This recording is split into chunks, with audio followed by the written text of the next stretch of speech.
Est-ce que la France, en tant que nation, aujourd'hui, est en danger? Là, vous êtes en train de dire qu'elle est même en danger industriel, en danger en tant que puissance économique, mais est-ce qu'il y a aussi un autre danger qui menace aujourd'hui le pays, peut-être un danger qui vient de l'intérieur? D'identité? D'identité. Je réponds ou c'est Alain?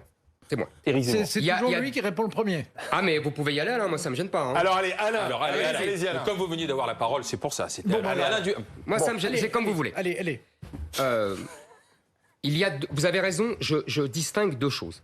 Il y a ce dont on vient de parler, qui pour moi relève du déclin. Déclin économique, industriel, appauvrissement des gens, vous voyez, ce que j'appelle la tiers-mondisation. Bon, ça c'est très exagéré. Tiers-mondisation. Je vous assure que allez voir des millions de gens, ils sont tiers-mondisés. Non, mais tiers-mondisation, ça veut dire quelque chose. C'est mon expression. Voilà. Bon, ça veut dire un appauvrissement. Ah, j'aime mieux ça. Un appauvrissement global, ça veut dire une tiers-mondisation. On passe dans la deuxième division. C'est ça que ça veut dire. Voilà. Donc, et il y a autre chose, c'est la survie. Vous voyez, le déclin et la survie de la France en tant que nation, en tant que France. C'est deux choses, vous voyez, qui se recoupent parfois, etc.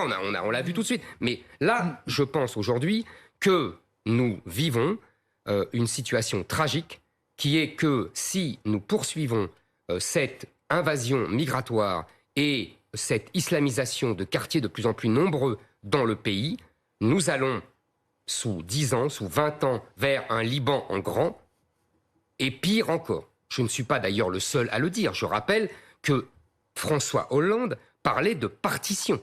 Souvenez-vous, en 2012.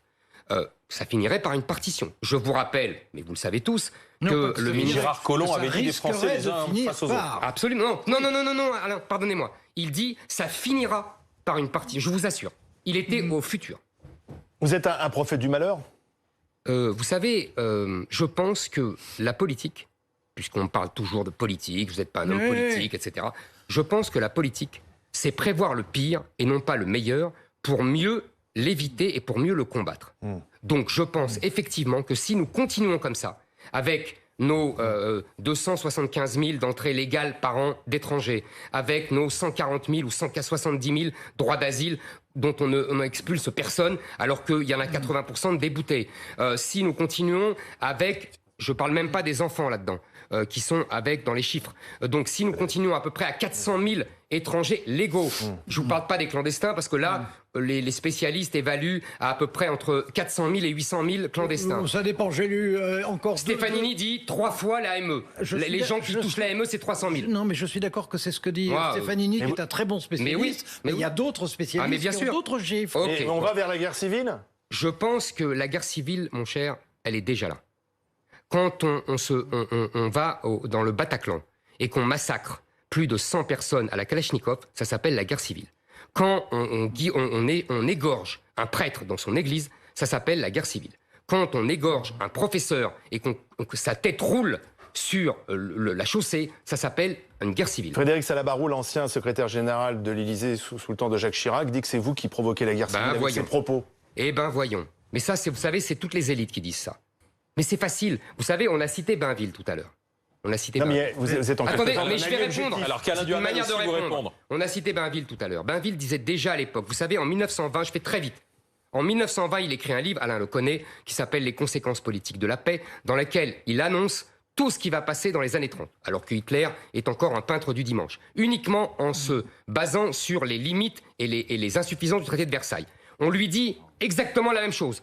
Vous êtes un oiseau de malheur, vous êtes un prophète de malheur. Et il dit, les républicains, puisque ont l'habitude de prendre celui qui annonce les catastrophes pour celui qui les provoque.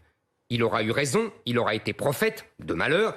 J'espère simplement que je n'aurai pas le même succès, si j'ose dire. Et c'est pour ça, justement, que je m'élève et que j'appelle les Français, parce que je leur dis, faites attention, on y va, on y est déjà. Donc arrêtons. Moi, je n'égorge personne, vous savez. Je n'égorge personne, pour répondre à M. Salabarou. Et c'est M. Salabarou, quand il était à l'Élysée, qu'est-ce qu'il a fait? Il n'a rien fait pour arrêter les flux migratoires. Il n'a rien fait pour essayer d'assimiler les gens qui venaient. Il n'a rien fait du tout, M. Salabarou. Il a écrit avec M. Chirac des grands discours à l'aune du multiculturalisme et de la repentance. C'est ça qu'il a fait, M. Salabarou. Alors, vraiment, c'est lui et les autres qui ont préparé la guerre civile que nous avons aujourd'hui.